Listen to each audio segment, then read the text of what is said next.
Жительница Бостыри Мерим Дүйшенбиева выращивает различные виды цветов. Сельчанка планирует заняться их продажей в столице.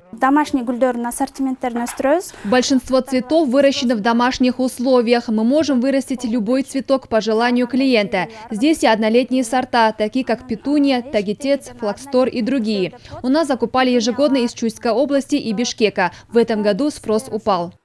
Эпидемиологическая ситуация в стране отразилась и на этой сфере. Много красивых цветов пришлось выбросить. Но в последние дни дело предпринимательницы начало оживляться. Мерим Дүйшенбиева при поддержке местных властей взяла кредит 1 000 000 сомов.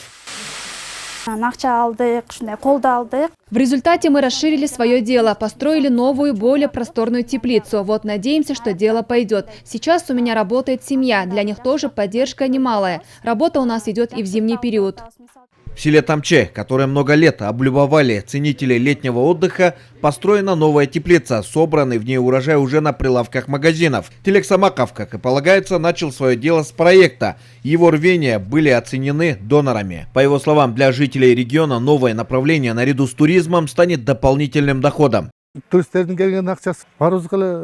Туризм для иссыкульцев был основным источником дохода. Теперь можно освоить тепличный бизнес, можно заняться выращиванием фруктов или же овощей. Нужно сильно постараться и решиться на этот шаг, и все будет хорошо. Наш предприниматель ежедневно получает до 20 килограммов продукции. Вдохновленные его энтузиазмом, сельчане также начали сажать плодовые деревья. В сравнении с прошлым годом садовые угодья в нашем аильном Аймаке увеличились на 25 гектаров. Специалисты отмечают, увеличение количества теплиц напрямую отразится и на ценах на овощи. Полезные продукты станут дешевле. И самое главное, в сельской местности появятся новые рабочие места. Улан Касенов, Нуркас Абдрахманова, Эдиль Мелизбек, Бахат Шаимбетов, Алато 24, Иссыкульская область.